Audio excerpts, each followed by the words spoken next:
Welcome to day 4 of Wildfire. 22, chapter 22. Not bad for Wonder Woman. I wake up coughing, smoke in the air. I leap to my feet and I stare at the early morning sky above the swaying treetops. That familiar ash gray tint means there's fire burning somewhere nearby, too close for comfort. Delphi, wake up! Her face is so puffy and swollen by bug bites I almost didn't recognize her. From her reaction, I must look the same or worse. Fire coming. We have to find the logging trail fast. Delphi pushes herself upright, props the walking stick under her arm. Let's go. What direction? East didn't work. Let's try south. Deciding which way is south takes longer than I expect with my head still full of sleep and bad dreams. But finally we set off. As usual, I have trouble keeping up with Delphi, who only has one good leg. Girl could circle the world and I'd still be tying my shoe. We don't bother to blaze the trees. There's no time for that. We just have to try our best to move in a straight line. We keep the wind behind us, and that helps. My heart is racing and my brain is all jumbled. But there's one thing I know for sure. If we don't find the logging trail and the Jeep, we're in big, big trouble. I've seen how fast wind-driven wildfires can move, eating up the landscape, turning everything into flame. We can't see the fire, but I know it's there, somewhere behind us. Might still be a few miles away. Maybe we have time to get ahead of it, but not without the Jeep. Fast as we're going, we can't outrun fire. We need wheels and speed, not to mention luck. I'm glancing behind us, checking on how straight we're going, when Delphi cries out, Sam, over there! At first, I think she means the fire, and I almost don't dare to look where she's pointing. Not straight ahead, but off to the side, a gap in the trees, brightened by daylight. We race to the daylight and find ourselves an old rutted logging trail. Oh, Delphi, you did it. You found it. I throw my arms around her. You did it. She shoves me away with a grimace of pain. You're standing on my foot. Sorry. Which way, Sam? She asked. Two choices. The urgency in her voice hits me like a slap of cold water. She's right. Finding the logging trail is great. It's amazing, but we still have to locate the Jeep. Two choices, right or left. I nodded her. You pick. Immediately, she swings her bad foot to the right and starts lopping along. I have to jog to keep up. This looks familiar, I say, panting. See? That's our tire tracks. Has to be, which means we came this way and the Jeep must be somewhere ahead. Hurry, she picks up the pace. Is it my imagination or has the smoke thickened? Is the fire getting closer? Is the air harder to breathe or do my lungs hurt because I'm jogging in this awful endless heat? Freaking out doesn't help, I tell myself. Concentrate on the task at hand. Find the Jeep.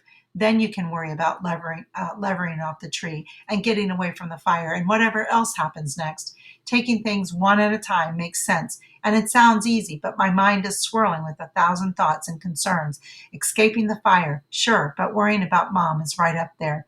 At best, she knows I'm missing. At worst, she thinks I'm dead.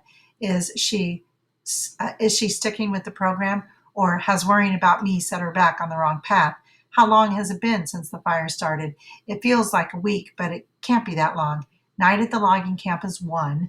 Cottage by the pond is 2. Night lost in the woods is 3. 3 nights, 4 days. How long before the fire burns itself out or gets contained by firefighters? A week? It can't be as long as a month, can it? Because we'll never make it that long. We'll run out of food and water. We'll run out of gasoline and out of luck. Stop thinking about stuff you can't control. Concentrate on the task at hand, which is keeping up with Delphi, who lops furiously along, crutch stick pounding into the dirt, her face a puffy mask of determination.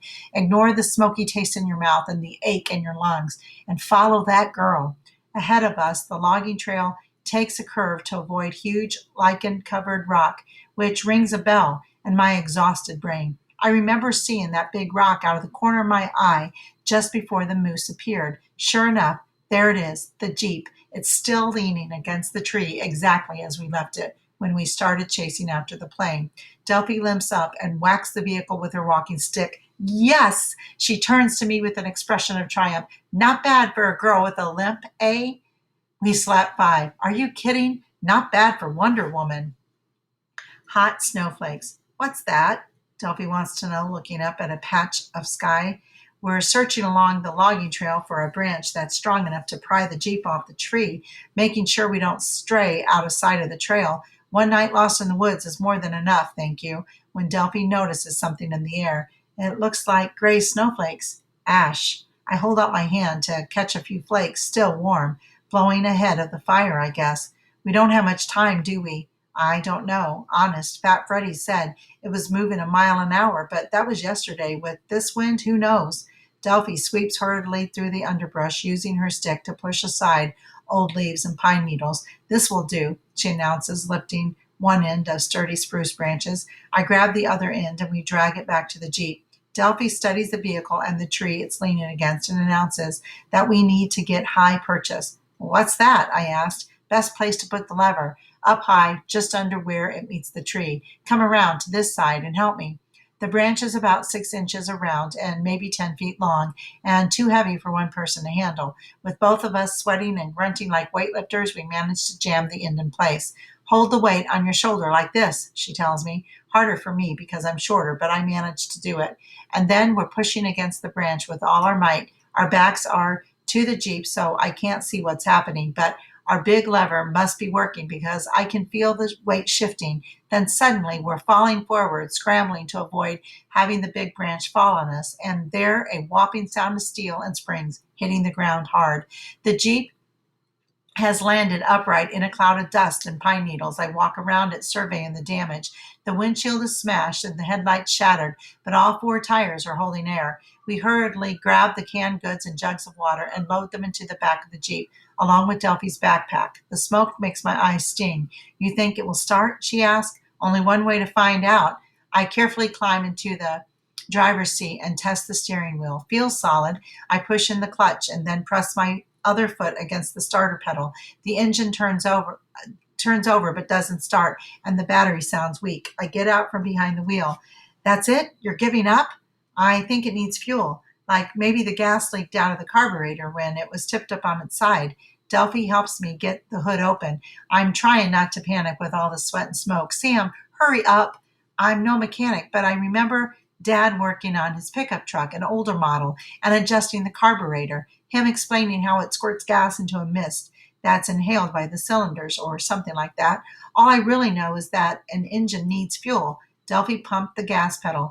I put my ear to the carburetor and hear the sound of squirting gas. Okay, I say, lowering the hood. Give it a few minutes to make sure it isn't flooded, and I'll try it again. Sam, we may not have a few minutes. Ouch! The falling ash now contains live sparks. I look up, and sure enough, some of the highest spruce branches are starting to wink into flame. I slip behind the wheel and I give it a go.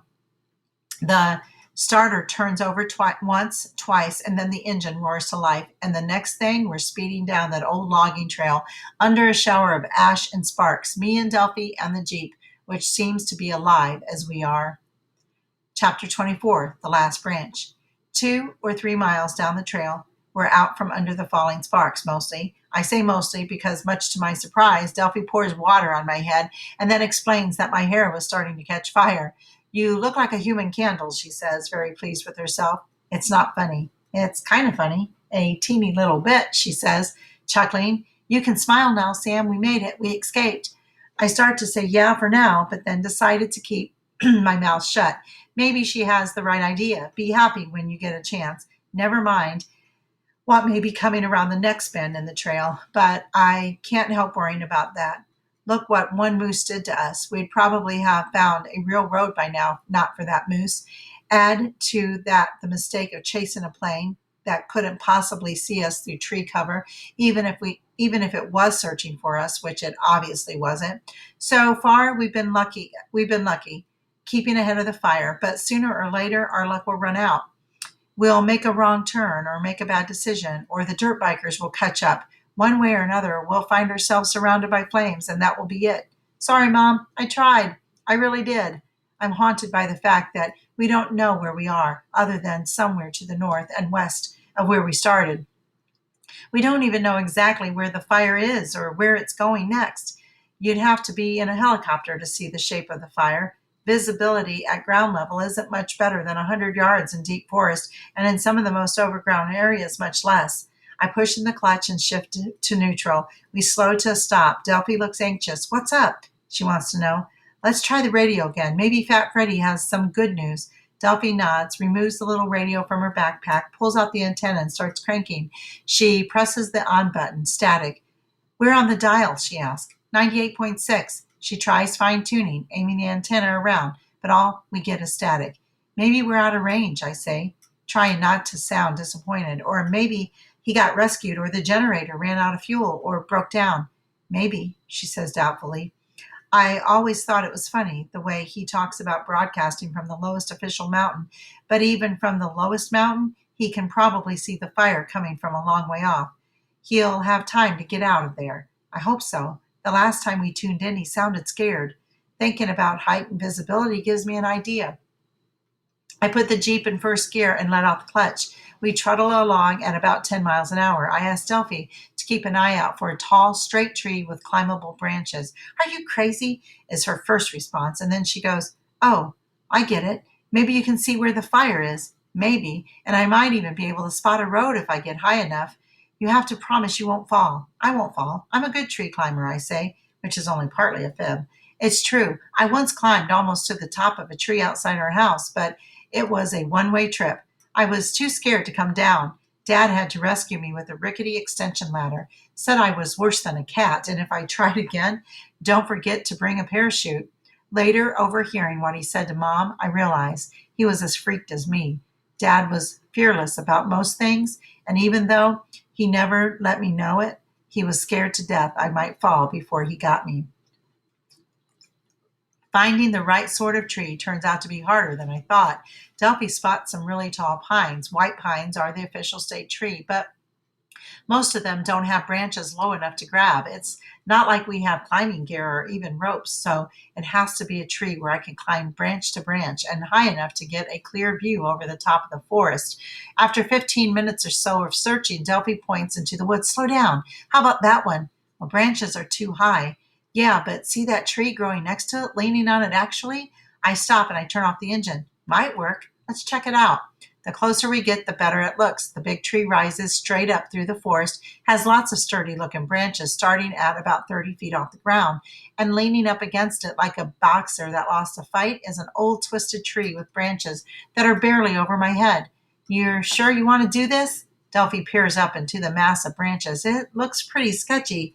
No problem. If I get stuck, just call the fire department. Ha ha. Seriously though, it looks dangerous. I'll be fine. I grab hold of the lowest branch. Delphi gives me a boost and I swing over on the top of the branch and then scoot along on my stomach, arms wrapped around until I get to the main trunk.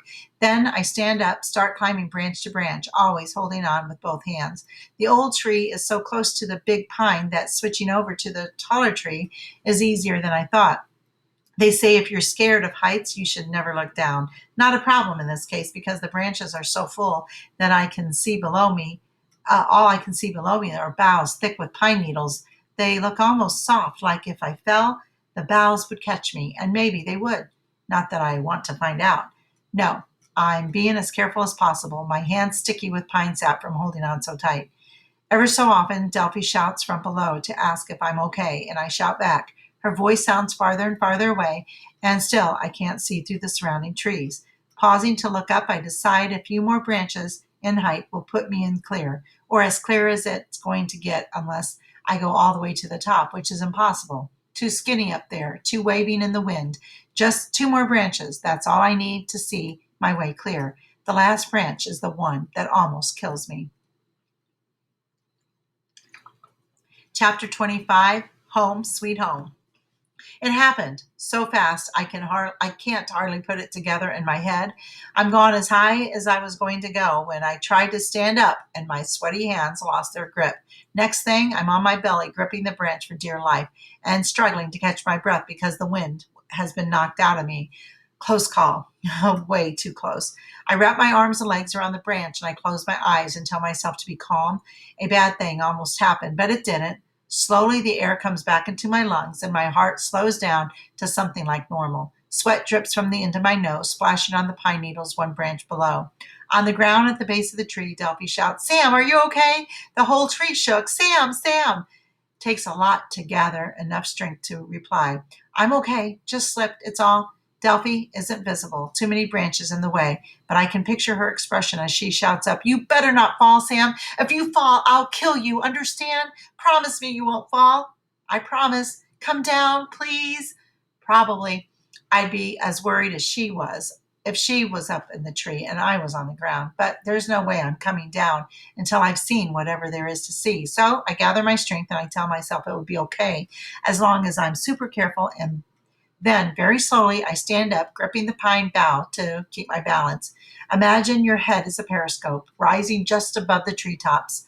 One moment you're blind, and then you can see for miles. And oh, what a sight! I can't wait to tell Delphi. I won't bore you with the climb down, other than to say it was about twice as hard as going up. Yes, I did slip a time or three, but never quite lost my grip, so that's all that counts. At the bottom, Delphi drops her stick and wraps both arms around me for a quick hug. You made it. What if you got stuck? It's not like I can call for a rescue. I didn't get stuck, but I did see the fire. Close? Not close at all. At least 10 miles away, just barely visible along the horizon. Some of the smoke is blowing this way or this direction, but the wind is settling down, so it's not spreading fast. Best thing, there's a lake or a pond a few miles from here. I saw buildings, Delphi, a bunch of buildings, a big shingled main building and lots of little white cabins. I'm pretty sure it's a summer camp. Are you serious? Her eyes are as big as Christmas morning, which means there has to be a real road nearby, right? To supply the camp. It's not like parents are going to hike through the woods to see their kids. This is so cool. The words catch in her throat. You said it's not far away? Maybe 4 or 5 miles as the crow flies. Too far to risk getting lost again in the woods. We'll have to follow the logging trail and hope it meets with a real road. We might not make it before the sun goes down, but I'm 1,000% sure this will be our last night without a roof over our heads. 1,000%? Oh, more like 1,000,000%. We're almost there, Delphi. I promise. You think the camp will have a hot shower and real food and phones? She asked, and then added, are there people there? Did you see cars? Eager to get going, I head for the Jeep. As usual, Delphi matches me stride for stride, lopping along with a big smile on her face and her dark eyes shining. I've never seen her so happy. It makes her look sort of beautiful in a dirt smudge, spent the night leaning against a tree coated with smoke kind of way. No, I didn't see cars or people. They probably evacuated, but if it happened like at Camp Wabanansky, a lot of food and water and maybe even fuel got left behind. The important thing, there has to be a road to get to the camp, a real road that leads to a bigger road that gets us to the highway, phone chargers and cheeseburgers, civilization, home sweet home. Delphi sits up straight, shoulders back, ready for anything. I never knew what that meant. Not really, but now I do. We drive down the logging trail. Our luck has turned, and I'm feeling good about it. What an idiot. Chapter 26, The Treehouse. As we lurch slowly along, avoiding potholes and tire-busting rocks in the fading light, Delphi has this fierce look on her face, like she wants to hold back the sunset, like if she concentrates really hard, the sun will stay up long enough for us to find the summer camp. I feel rotten about it, but there's no way we're going to get there before the sun goes down, and we can't drive a rutted trail like this in the dark, especially with smashed headlights. No way. When I suggest that we may have to pull over and wait until morning, she takes offense. Are you serious? Sleep in this smelly little Jeep? In case you haven't noticed, I'm a big girl, tall and big, remember? I barely fit in the seat as it is, and there's no room to stretch out my legs. Don't be mad. I slow the Jeep to a crawl. Who says I'm mad? Really? That's what you think? She takes a deep breath. Okay, maybe a little bit mad. It's just my ankle hurts wicked bad, and I really, really, really need a hot shower. Soon, I promise, soon. One thing's for sure. I'm not sleeping sitting up. Not again. Not when there's a treehouse available. She must be joking, right? But then she points, and for the first time, I notice an enclosed platform built between two trees not far from the trail. Not a treehouse, a deer stand. The stand is not fancy, just plywood platform, maybe 10 feet off the ground, with four canvas walls dubbed for camouflage, which makes it hard to see. Hunters use it to spot deer. Part of an old aluminum extension ladder is tied to the platform with a piece of rope. Delphi goes first, and I hand up her backpack and then scramble into the thing.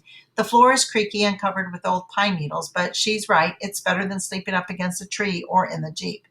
We should pull up the ladder. Why bother? She says. Bears. She makes a face. You said not to worry about bears. I lied. We pull up the ladder and tie it sideways to the edge of the platform. Bears or no bears, this is sort of fun. She stretches out her long legs, like playing fort in the backyard. You played fort? Sure, me and the twins. They pretend they captured the big friendly giant. The best part was when I escaped and knocked down the fort, stomped it like Godzilla, which is way more fun than being the BFG. Then we'd put it back together and do the same thing all over again. Kids. Yeah, kids. I'm relieved her mood has improved. Plus, we have cans of tuna and a full jug of water. May not sound like much, but when you're famished and thirsty, it goes down like Thanksgiving dinner with all the trimmings, or that's what we tell ourselves. Turkey, mashed potatoes, and gravy. Mm-mm-mm. I'm doing my best Homer and Simpson impersonation. Delphi laughs. It's full dark with no stars visible through the dense canopy of trees, so I can't see her face. But I know her mood has changed by the tone of her voice. You know what's weird? They probably think we're dead. My parents and your mother, my little sisters, all of our friends. They're planning our funerals, feeling sorry for all the mean things they had said to us. She pauses. I don't mean you. I'm talking about my so-called friends. Everybody says rotten things sometimes. It doesn't mean they're not friends. But you're right. My mom probably thinks the worst. She chuckles. That's so you, Sam. You're the one in bad trouble and you're more worried about your mother. I almost tell her, but then decide to hold it back. I don't want her feeling sorry for me, the pathetic kid with the dead father and the drug addict mom, because it's not like that. I can't explain why exactly, but it's not. No idea how long it took to fall asleep, but when the first explosion hits, lighting up the forest, I'm curled up in some scratchy old pine needles and Delphi is screaming my name. All right, thanks for listening. Join us next time for day 5.